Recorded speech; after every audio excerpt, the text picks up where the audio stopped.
You're telling me humans eat spicy food for fun? First Scientific Officer Zixtal's secondary breathing membranes fluttered in distress.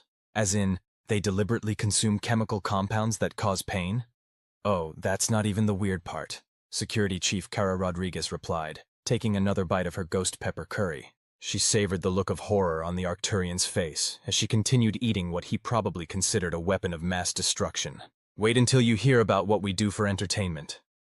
The mess hall of the intergalactic research vessel, Curiosity, was unusually crowded for the Gamma shift, with various species gathered around the human table, as it had come to be known.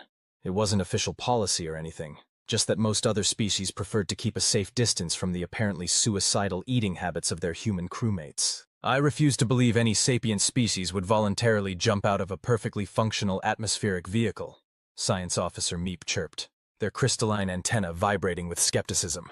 That's clearly an elaborate prank you're trying to pull on us. Lieutenant James Thompson grinned, pulling up a video on his tablet. Behold, skydiving! And this is actually one of the tamer extreme sports we've invented. The assembled alien crew members watched in mounting horror as humans plummeted through the sky, did flips and spins, and generally treated terminal velocity as a suggestion rather than a threat. But, you're not even an apex predator on your own world, protested Zixtal. How did you survive long enough to achieve spaceflight? Spite, mostly, Kara replied cheerfully. That, and we're really good at turning literally anything into a tool or weapon, including, apparently, really hot peppers. Speaking of weapons, James added, did you know we invented sports that basically simulate combat? Like boxing, wrestling, fencing? You mean you fight for entertainment? A new voice joined the conversation. Ambassador Lyra from the Centaurian delegation, her iridescent scales shifting to a pale green of confusion. Oh yeah, Kara nodded enthusiastically. And we've got different styles and rules for different types of fighting. Sometimes we even fight in cages. The entire alien contingent took an instinctive step back from the table. But surely this is just a small subset of your species, Meep ventured hopefully. The more aggressive individuals? James and Kara exchanged knowing looks. Well, James began, let me tell you about this thing called amateur leagues and weekend warriors. The conversation was interrupted by the ship's emergency alert system. Red lights began flashing as Captain Daxathor's voice echoed through the mess hall. All hands to battle stations. We have detected an unknown vessel on an intercept course. Initial scans suggest pirates. Finally, some action! Kara exclaimed, practically bouncing out of her seat. The aliens watched in bewilderment as every human in the mess hall displayed varying levels of excitement rather than appropriate fear. Are they happy about the prospect of combat? Zixtal whispered to Meep. I believe the correct term is gleeful. Meep responded, their crystalline structure vibrating with concern. The humans quickly organized themselves, with Kara taking point as security chief. All right, people, this is not a drill. Ambassador Lyra, please proceed to the diplomatic safe room. All non-combat personnel follow standard evacuation protocols. But what about the pirates? Ambassador Lyra asked, her scales now a worried purple. Kara's grin would have made a shark proud.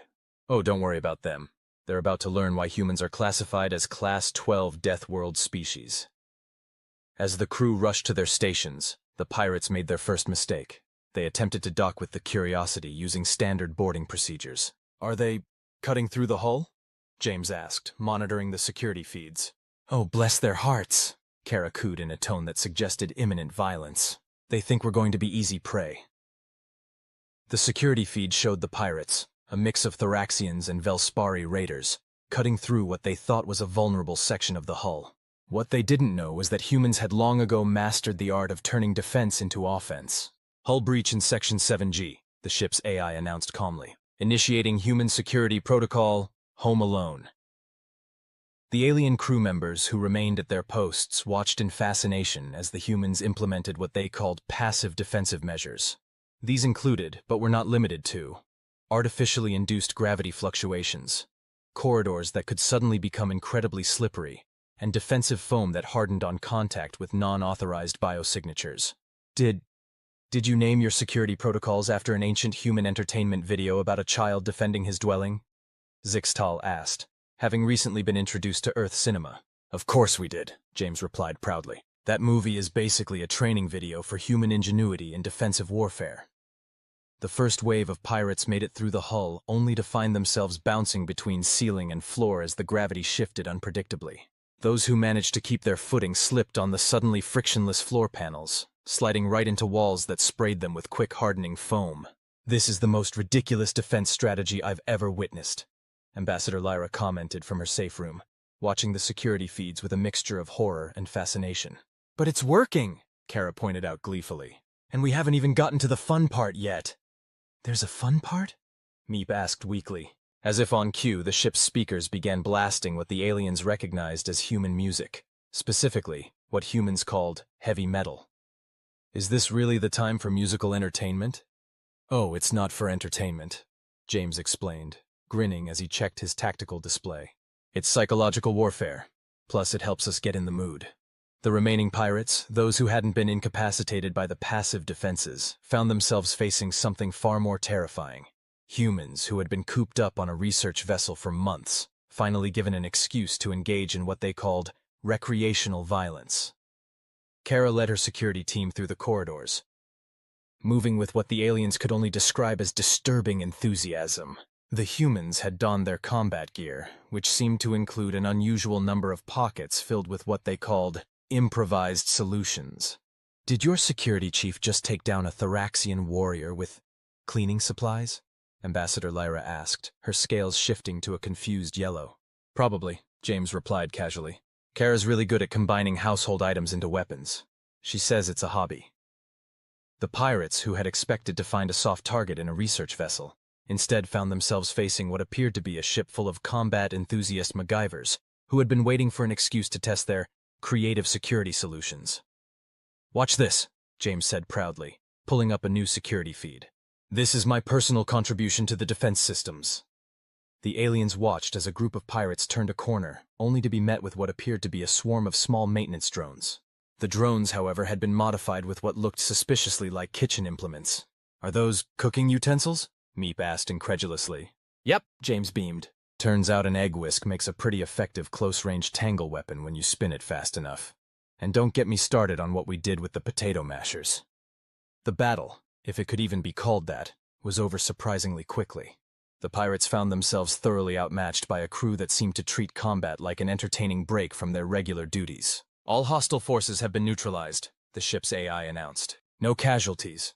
17 pirates captured, 3 suffering from mild to moderate confusion, and 1 demanding to know, quote, what kind of psychotic species actually enjoys this, end quote.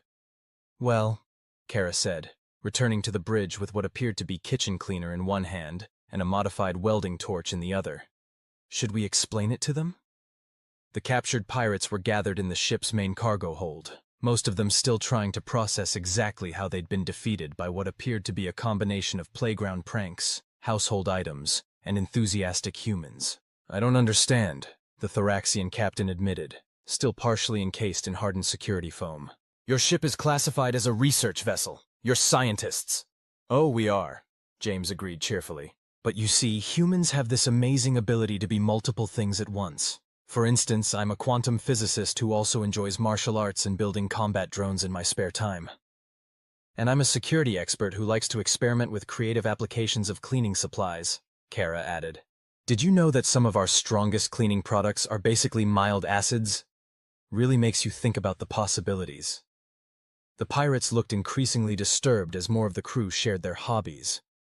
"I still don't understand," the Thoraxian captain insisted. "Your species comes from a death world. You should be aggressive, violent. But this wasn't violence. This was something else." "Oh, that's because you're thinking of us as simple Deathworlders," Kara explained, pulling up a chair and sitting backwards on it because of course she did. "But we're so much more than that. We're Deathworlders who got bored." "Bored?" Several pirates echoed in confusion. "You see," James continued, "surviving on a death world meant we had to get creative. We had to learn to use our environment, to turn anything and everything into a tool or weapon. But once we mastered that, we needed new challenges, so we started turning literally everything into a game or sport. Including combat," Kara added helpfully. "We're probably the only species in the galaxy that invented multiple forms of recreational fighting. And then we made rules for it to make it more interesting." That's insane," one of the Velspari raiders whispered. No, that's human ingenuity, James corrected cheerfully. We took our Deathworld survival instincts and turned them into hobbies. Everything from rock climbing to hot pepper eating contests. It's all just us finding new ways to challenge ourselves. And the best part? Kara leaned forward conspiratorially. We share these ideas with each other. We make tutorials. We have whole entertainment channels dedicated to showing people how to make things more interesting. Or dangerous, Meep added from their safe position near the door. Same thing, several humans chorused. The pirates were starting to show signs of existential crisis. The Thoraxian captain especially seemed to be reconsidering several life choices. So let me get this straight, he said slowly. You're telling me that humans don't just survive Deathworld conditions. You deliberately seek them out, create new ones for fun, and then share instructions on how to make them more challenging? Pretty much, Kara agreed. Want to see my collection of extreme sports videos? Or maybe some clips from our cooking competitions? You wouldn't believe what we do with food that's technically toxic to most species. I think, the captain said carefully, that I would like to surrender now, and possibly submit a formal request to never encounter humans again. Oh, come on, James protested. We're not that bad. We just like to keep things interesting. Speaking of which, who wants to help me test my new zero-gravity obstacle course? I've added some exciting new features. The collective groan from both the pirates and the alien crew members was interrupted by Captain Dax Thor's voice over the intercom. Security Chief Rodriguez, please refrain from traumatizing the prisoners with human entertainment videos. And Lieutenant Thompson, your request for converting Cargo Bay 3 into an extreme sports testing facility is still pending review. Spoil sport, Kara muttered, but she was grinning. Fine, I'll just process the prisoners the boring way. But I'm still showing them the hot pepper eating contest videos during their detention period. It's technically not against any regulations. As the pirates were led away to the brig, Ambassador Lyra approached the human crew members, her scales shifting through various colors of bewilderment. You know, she said thoughtfully, I think I finally understand why the Galactic Council classified humans as they did. It's not because you're from a death world. It's because you treat the entire galaxy as your personal playground. Aw, thanks, Kara beamed, completely missing or ignoring the implied criticism. That's the nicest thing anyone said about us all week. Last week, someone called us terrifyingly creative, James reminded her. Oh yeah, that was a good one too. The alien crew members exchanged knowing looks as the humans began enthusiastically planning new security drills that sounded suspiciously like elaborate pranks with a combat focus. They had long since learned that trying to understand human logic was an exercise in futility. The best they could do was make sure the damage was contained and hope the humans didn't get too creative with their next improvement to ship systems. As for the pirates, well, let's just say that the story of how they were defeated by enthusiastic humans with cleaning supplies and modified kitchen utensils spread quickly through the sector. The Curiosity gained quite a reputation after that, though not quite the one you'd expect for a research vessel. And if subsequent potential raiders gave the ship a wide berth, well, that just meant the humans had to get more creative with their training exercises. After all, you can take the humans out of the death world, but you can't take the death world out of the humans. Especially when they're having fun with it. You want us to do what now? Kara Rodriguez stared at Captain Daxathor, her coffee mug frozen halfway to her lips. The captain's tentacles rippled in what the crew had learned was his equivalent of a resigned sigh. The Galactic Council has requested that we participate in an interspecies exchange program. Apparently, our recent encounter with the pirates has generated significant interest in human defensive tactics. Oh no, James Thompson muttered from his position at the science station. They're going to try to understand us, aren't they? That appears to be their intent, yes, Captain Daxthor confirmed. We'll be hosting representatives from 12 different species for the next standard month. They wish to observe human problem-solving methods. The assembled human crew members exchanged looks that could only be described as mischievously delighted. The alien crew members recognized that look. It never led to anything good, or at least nothing that aligned with conventional definitions of good. Captain, First Scientific Officer Zixtal ventured cautiously. Perhaps we should establish some ground rules before— Already done, Captain Daxthor interrupted. No experimental gravity modifications, no improvised weapons demonstrations, no extreme sports in common areas, and absolutely no hot sauce challenges. You're no fun, Kara pouted. What about— No, Security Chief Rodriguez, you cannot organize a friendly combat tournament either.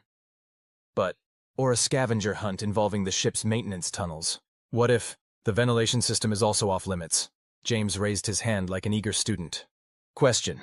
Does the ban on experimental gravity modifications extend to theoretical discussions about... Yes. The humans deflated slightly, but their eyes still held that dangerous sparkle that made the alien crew nervous. Science Officer Meep's crystalline structure began vibrating at a frequency that typically indicated anxiety. They're going to do something anyway, aren't they? Meep whispered to Ambassador Lyra. Oh, absolutely, the ambassador replied, her scales shifting to a knowing purple. The question is not if, but what and when. The exchange program participants arrived 3 days later. The delegation included representatives from some of the most prestigious scientific and military institutions in the galaxy. They arrived in their formal attire, carrying data pads and sensing equipment, ready to study the fascinating Deathworld species that had somehow turned combat into entertainment. They were not prepared for what they found. Welcome to the Curiosity. Kara greeted them with what she probably thought was a reassuring smile. We've prepared a series of demonstrations and team-building exercises to help you understand human problem-solving methods. Team-building exercises? A Proxima delegate asked, their electromagnetic field flickering with curiosity. Oh yes, James added enthusiastically. We find that the best way to understand human thinking is to participate in human activities. Several delegates took involuntary steps backward. Don't worry, Kara assured them, still grinning. We cleared everything with the captain. It's all perfectly safe. By human standards. The perfectly safe by human standards activities began the next day. The delegates arrived at what had formerly been Cargo Bay 3, now transformed into what the humans called a basic training facility. Today, Kara announced cheerfully, we're going to learn about human improvisation and resource utilization. Each team will be given a standard emergency kit and asked to solve a series of challenges. That doesn't sound too bad, one of the delegates whispered. While wearing these, James added, holding up what appeared to be sensory deprivation gear. Why would we need to deprive ourselves of sensory input? A Velspari delegate asked, their gill flaps twitching nervously. Because humans often have to solve problems with limited information or in suboptimal conditions, Kara explained. Plus, it's fun. Fun is not the word I would use, Ambassador Lyra muttered. But she had been on the ship long enough to know resistance was futile. The challenges started simply enough. Teams had to navigate obstacle courses, solve puzzles, and complete tasks using only the items in their emergency kits. The humans insisted on participating too, to demonstrate proper technique. Is Lieutenant Thompson supposed to be using his emergency blanket as a makeshift zipline? Meep asked, watching in horror as James swung across a gap between platforms. Probably not, Kara admitted. But you have to admit it's effective. The delegates found themselves simultaneously horrified and fascinated by the human approach to problem solving. Where other species saw limitations, humans saw opportunities. Where others saw rules, humans saw guidelines open to creative interpretation. But the manual clearly states that the emergency flares are for signaling only. A Proxima delegate protested, as they watched Kara use one to weld two pieces of equipment together. We are signaling, she replied cheerfully. We're signaling our victory over the laws of physics. By the end of the first week, the delegates had learned several important things about humans. 1. Their definition of safe was highly questionable. 2. They could turn absolutely anything into a competition. 3. They seemed physically incapable of following instructions without adding their own improvements. The second week brought new challenges. The humans decided to introduce the delegates to what they called team sports. This is a modified version of dodgeball, James explained, standing in front of a group of increasingly nervous aliens. We've adjusted the rules to accommodate different physiological structures and gravitational preferences. Why do we need to learn human recreational combat activities? A Thoraxian delegate asked. It's not combat, Kara protested. It's a game about throwing things at each other while trying not to get hit by things being thrown at you. That's literally combat, the delegate pointed out. No, see, we made rules about it. That makes it a sport. The aliens were beginning to understand why humans were considered simultaneously fascinating and terrifying. The game actually went surprisingly well once the delegates got past their initial reservations. The humans had indeed made impressive modifications to account for different species' capabilities. The Proxima delegates could use their electromagnetic fields to deflect balls, while the crystalline Meep species delegates could refract throws around corners. You know, Ambassador Lyra admitted during a break, her scales a pleased orange. This is actually quite entertaining when you get used to it. See? Kara beamed. Human activities aren't so bad once you give them a chance. I wouldn't go that far, Zixtal muttered, still trying to untangle their secondary appendages from the safety netting. The third week brought what the humans called practical exercises in creative thinking. This apparently meant being presented with random assortments of objects and being asked to solve problems with them. Today's challenge, James announced, standing in front of a table covered with an eclectic mix of items, is to create a device capable of retrieving an object from the bottom of a standard maintenance shaft without using any actual maintenance equipment. The delegates stared at the collection of items: office supplies, kitchen utensils, parts of what might have once been an entertainment system, and what appeared to be several pairs of socks. This is impossible, a Velspari delegate declared. The humans exchanged those worrying grins again. Watch and learn, Kara said, already reaching for the socks and a stapler. What followed was a master class in what the humans called MacGyvering, the art of creating solutions from whatever happened to be available. The delegates watched in mounting disbelief as the humans constructed increasingly improbable devices. Is that a fully functional grappling hook made from coffee cups and shoelaces? Ambassador Lyra asked, her scales shifting rapidly through colors of confusion.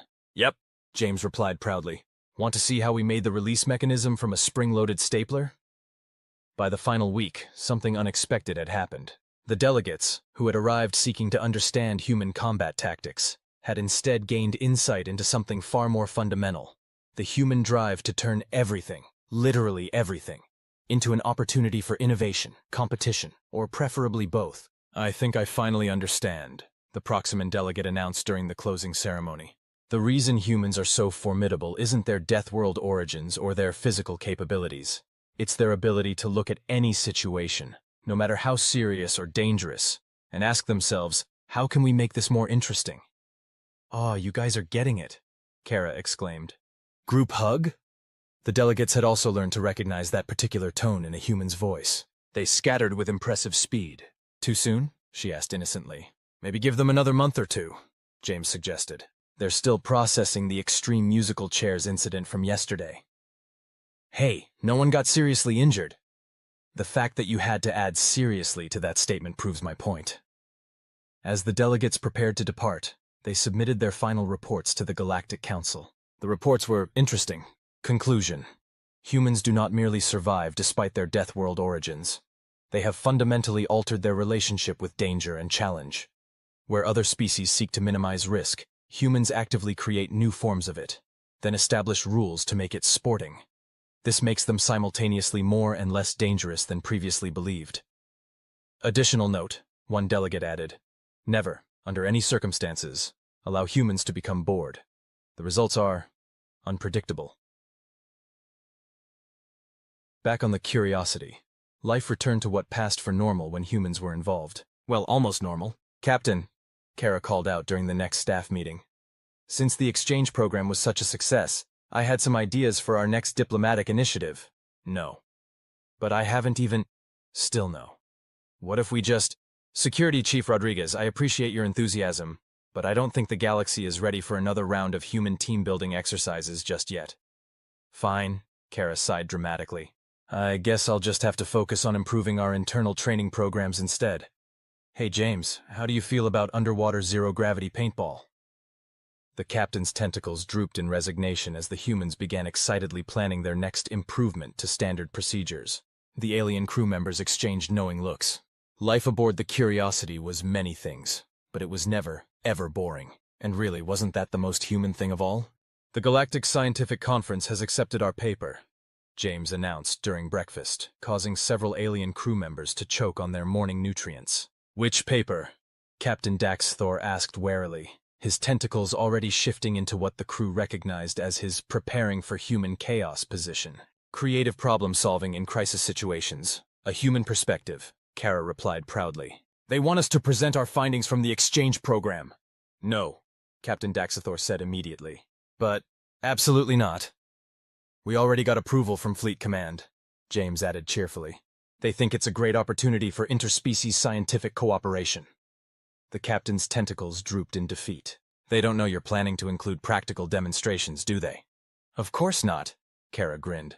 That's going to be the surprise bonus feature. Science Officer Meep's crystalline structure began vibrating at their extreme concern frequency. Please tell me you're not planning to recreate the extreme musical chairs incident. No, nothing like that, James assured them, then added under his breath. We've got something much better planned. The Galactic Scientific Conference was held on Space Station Omega-7, a massive structure that served as the primary hub for scientific exchange in the sector. The Curiosity's arrival was met with mixed reactions. Equal parts excitement and trepidation from those who had heard about their unique approach to research. Remember, Captain Dax Thor briefed his crew before they disembarked. We are here to present scientific findings, not to revolutionize the entire concept of conference presentations. Of course, Captain, Kara agreed, far too quickly. Why do I not believe you? Probably because you're getting better at recognizing human behavioral patterns, James offered helpfully. The conference began normally enough. The first few days were filled with traditional presentations. New findings in quantum mechanics, advances in xenobiology, improvements in faster-than-light travel technology.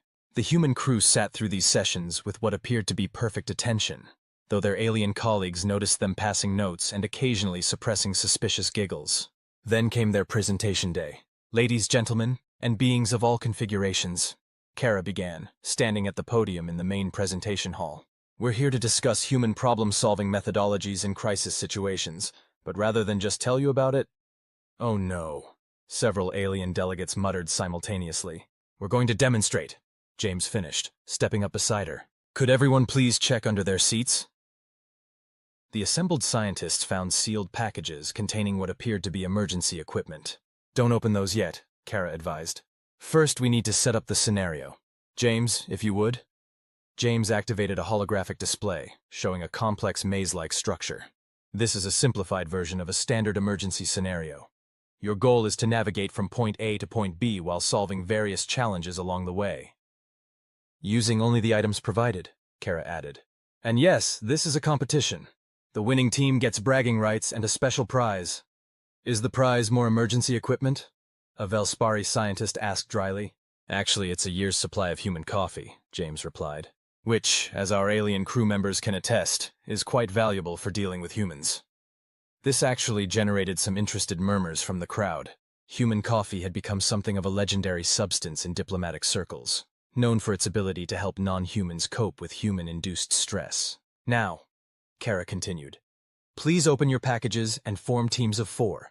Mixed species teams get bonus points for demonstrating interspecies cooperation. What followed was either the most chaotic or most innovative scientific presentation in the conference's history, depending on who you asked. Teams had to solve problems ranging from basic engineering challenges to complex logical puzzles, all while working with unfamiliar equipment and teammates with vastly different physical capabilities. See, if we combine the emergency thermal blanket with the datapad's power source, a Proxima scientist was explaining to their teammates. Is that safe? Their Thoraxian colleague asked. You're thinking like a non-human, James called out as he passed by. The real question is, will it work? To everyone's surprise, except the humans, it did work. So did many other improbable solutions the teams came up with. They're learning, Kara whispered proudly to James as they watched a team of scientists use a combination of rubber bands, light sticks, and what might have been part of someone's lunch to create a makeshift pulley system. Should we be worried? Ambassador Lyra asked, her scales shifting between proud orange and concerned green. Nah, James replied. They're still asking if things are safe before trying them. They've got a long way to go before they reach human levels of creative problem-solving. The presentation turned competition lasted 3 hours and resulted in multiple minor explosions, several revolutionary discoveries in improvisational engineering, and at least one new theory about the relationship between stress and innovation in different species. In conclusion, Kara addressed the somewhat shell-shocked audience.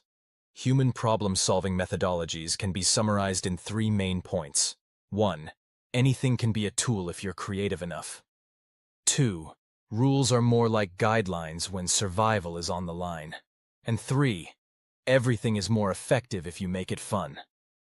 And competitive, James added. That falls under fun, Kara pointed out.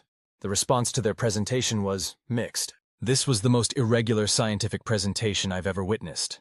the head of the conference committee declared. Thank you, both humans replied cheerfully. That wasn't a compliment.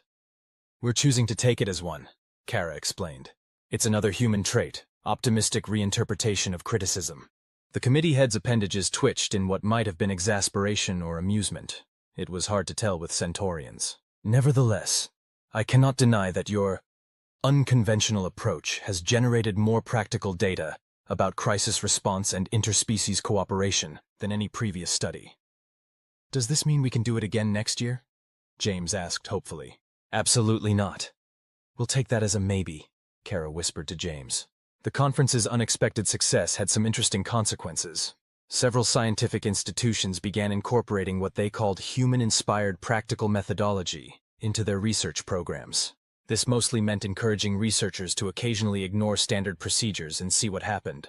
The results were interesting. Captain, First Scientific Officer Zixtal reported a few weeks later. We've received 17 requests for collaborative research projects, 12 invitations to conduct training sessions, and 1 strongly worded letter asking us to please stop giving other species ideas. The last one's probably from the Regulatory Council, James noted. They're still upset about the improvised zero-gravity testing chamber incident at the conference. I still say that if they didn't want people experimenting with artificial gravity, they shouldn't have put the controls right there in the open, Kara defended. They were behind a locked panel. A locked panel with only standard security measures. That's practically an invitation to improvise. Captain Dax Thor's tentacles performed what the crew now recognized as the equivalent of a face palm. I suppose we should be grateful you're inspiring scientific innovation rather than chaos. Who says we can't do both? Kara asked innocently.